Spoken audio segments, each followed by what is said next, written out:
Boa noite, Brasil. Aqui é Verônica Prado e você está assistindo ao BPTV Noite. Hoje, quarta-feira, 3 de setembro de 2025. Começamos com as principais notícias da política nacional. A defesa do ex-presidente Jair Bolsonaro classificou como narrativa fantasiosa as acusações contra ele no processo que investiga uma suposta trama golpista.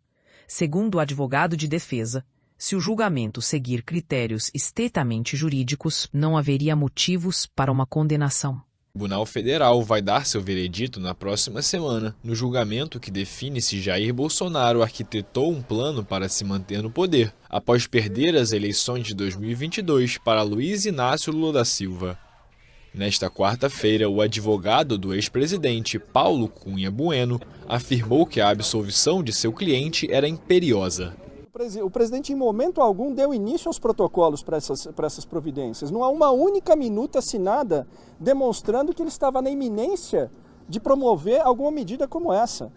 Essa acusação é uma narrativa fantasiosa. Segundo a acusação, o golpe incluía um decreto de estado de sítio e um plano para assassinar Lula, seu vice-presidente eleito Geraldo Alckmin e o ministro Alexandre de Moraes, relator do julgamento.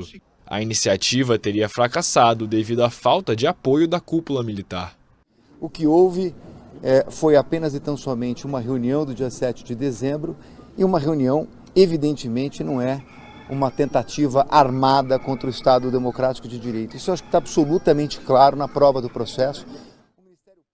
Enquanto o julgamento está sendo realizado, no Congresso se intensificam as negociações para incluir a votação de uma anistia na agenda parlamentar, tendo Bolsonaro como eventual beneficiário. O líder de direita está preso preventivamente em sua residência em Brasília desde o início de agosto. Inelegível até 2030, o ex-presidente, se for condenado, pode pegar até 43 anos de prisão. A defesa também insiste que não teve tempo suficiente para analisar todas as provas antes do julgamento no Supremo Tribunal Federal. E o ministro Gilmar Mendes diz aqui com todas as letras: não cabe ao delegado, ao promotor e ao juiz estabelecerem quais provas a defesa tem o direito de ver. E só para lembrar, o que nós estamos falando aqui nessa reclamação é que não tinham juntado vídeos e fotografias.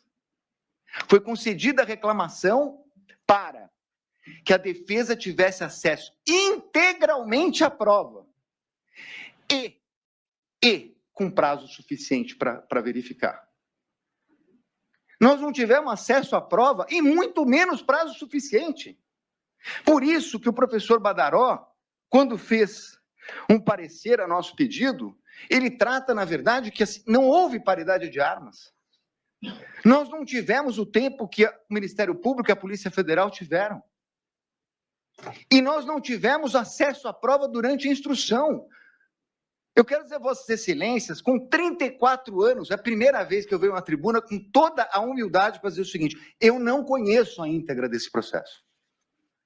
Eu não conheço. O conjunto da prova, eu não conheço. São bilhões de documentos. Numa instrução de menos de 15 dias, seguida de interrogatório. A instrução começou em maio, nós estamos em setembro. 15 dias de prazo para o Ministério Público, 15 dias de prazo para a defesa. Não conheço. E, porque não conheço, não pude questionar, como disse o professor Badaró, a cadeia de custódia da prova. Que é algo que, Vossa Excelência sabe, ministro Fux, começou na jurisprudência das Cortes Penais, mas hoje está na lei. Não houve possibilidade. Como se analisar uma cadeia de custódia se nós não conseguimos baixar durante o tempo? Além disso, nós tivemos também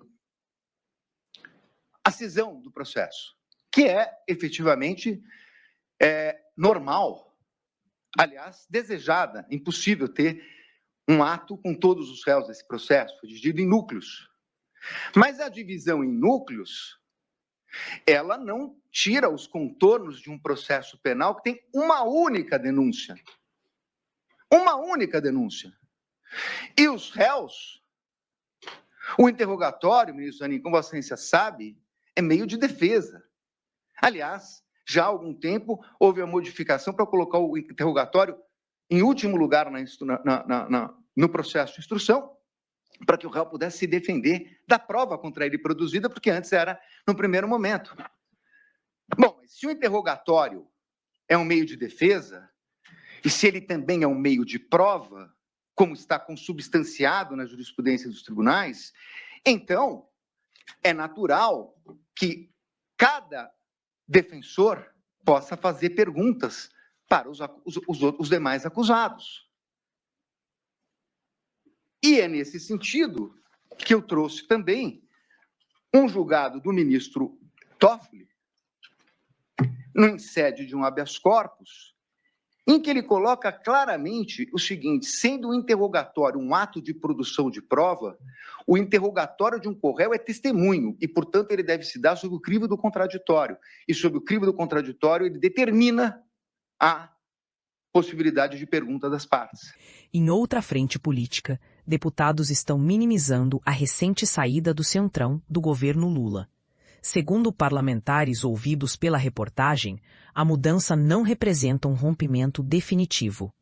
Um dos deputados afirmou: "Vamos ter de conversar mais", sinalizando que o diálogo entre o governo e o bloco político deve continuar, apesar das divergências. É o governador de São Paulo, porque ontem na reunião de líderes, isso foi falado por várias lideranças políticas, o papel dele. Líder, com o desembarque agora do União e do PP, como é que atrapalha nas votações? Como? Agora com o desembarque do União e do PP, do governo, isso atrapalha nas votações dos projetos? Você pode comentar, por favor?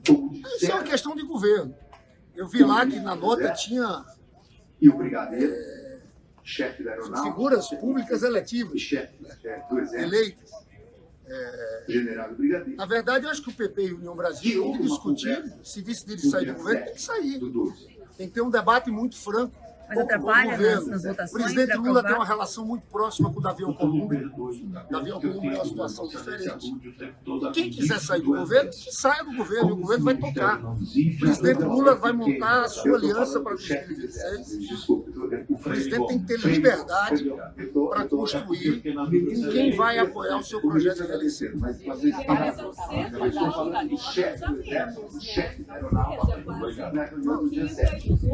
Três frases. Primeiro, votar anistia na Câmara dos Deputados é uma provocação ao Supremo, vai elevar a temperatura, vai agravar a crise e, o que é mais grave, vai sinalizar que o Congresso Nacional Brasileiro é cúmplice de um crime. Não é possível que as televisões transmitiram ao vivo a tentativa de golpe e o Congresso Nacional vai ficar de costas para o Brasil e ser cúmplice de um crime. Uma segunda observação: não muda, na minha percepção, muita coisa o desembarque formal do União Brasil e do Progressistas se você analisa as votações que nós enfrentamos na Câmara dos Deputados. O fato é que uma parte desses partidos já votavam como oposição, outra parte vota como governo. Nós temos que aprofundar o diálogo para continuar mantendo próximo do governo os parlamentares, sobretudo das regiões onde o presidente está bem posicionado e que sempre deram base ao nosso governo. O desafio é maior. O governo vai ter que conversar mais, atuar mais, para conseguir tocar o barco até o final. E o povo vai definir a eleição. No cenário internacional, um grave acidente em Lisboa, Portugal, deixou vários mortos após o descarrilamento de um funicular. Segundo as autoridades locais, o acidente resultou em 15 mortes e 18 feridos. Equipes de resgate continuam trabalhando no local e as causas do acidente ainda estão sendo investigadas. Um acidente envolvendo um funicular de um dos bairros mais turísticos de Lisboa deixou vários mortos e feridos graves nesta quarta-feira. O presidente de Portugal, Marcelo Rebelo de Sousa, lamentou profundamente a tragédia, sem precisar o número de vítimas. De acordo com socorristas, pelo menos 15 pessoas morreram. Segundo a imprensa local, citando os serviços de emergência, o vagão do célebre funicular da Glória, que liga a Praça do Rócio ao Bairro Alto e ao Príncipe Real, descarrilou. Bombeiros, policiais e serviços médicos de urgência foram mobilizados até o local, uma rua íngreme, onde o veículo ficou tombado de lado, muito danificado. Testemunhas relataram que o funicular colidiu com um edifício. O meio de transporte popular entre turistas tem capacidade para cerca de 40 passageiros. Ainda no âmbito internacional, a União Europeia iniciou o processo de ratificação do acordo comercial com o Mercosul, apesar da relutância da França. O acordo, que vem sendo negociado há mais de 2 décadas, representa um importante avanço nas relações comerciais entre os 2 blocos econômicos e pode trazer benefícios significativos para as exportações brasileiras. Especialistas em comércio exterior estimam que, com a ratificação do acordo, as exportações do Brasil para países europeus podem aumentar em até 30% nos próximos 5 anos, especialmente nos setores agrícola e de manufaturados. A Comissão Europeia iniciou nesta quarta-feira o processo de ratificação do acordo comercial com os países do Mercosul, que enfrenta a relutância da França e terá que ser aprovado pelos 27 países do bloco e pelo Parlamento Europeu. O Executivo Europeu validou o acordo comercial com o bloco sul-americano e prometeu garantias sólidas para proteger o setor agrícola, muito crítico ao tratado. A Comissão apresentou hoje propostas para novos acordos com o Mercosul e o México. O Mercosul será o maior acordo comercial da União Europeia até o momento, uma área de livre comércio com 700 milhões de clientes. Este é um pacto comercial fundamental e um passo estratégico para a influência europeia global. A adoção pelos comissários europeus é o primeiro passo antes do envio do Tratado de Livre Comércio aos Estados-membros e aos eurodeputados nos próximos meses. Segundo uma fonte da Comissão Europeia, Bruxelas quer agir com rapidez e espera alcançar um acordo com os 27 países até o final de 2025, enquanto o presidente do Brasil, Luiz Inácio Lula da Silva, ocupa a presidência rotativa do Mercosul. O acordo deve permitir, entre outras coisas, que a União Europeia exporte mais automóveis, máquinas e bebidas alcoólicas para a Argentina, Brasil, Uruguai e Paraguai. Em troca, facilitaria a entrada de carne, açúcar, arroz, mel e soja latino-americanos no bloco, sob o risco de enfraquecer alguns setores agrícolas europeus. Desde que as negociações foram concluídas no mês de dezembro do ano passado, os sindicatos de agricultores europeus não poupam críticas ao setor. A França reiterou nos últimos anos sua oposição ao projeto de tratado, que considera uma ameaça para sua produção de bovinos, aves, açúcar e biocombustíveis, ao mesmo tempo em que exige medidas adicionais de proteção. Para tranquilizar o governo francês, Bruxelas pretende completar o acordo com um texto jurídico para reforçar as medidas de salvaguarda para os produtos europeus sensíveis, um gesto que foi bem recebido por Paris. E você, o que acha dessas notícias? Deixe seu comentário abaixo. Antes de encerrar, não se esqueça de curtir este vídeo, se inscrever no canal BPTV e ativar o sininho para receber nossas notificações.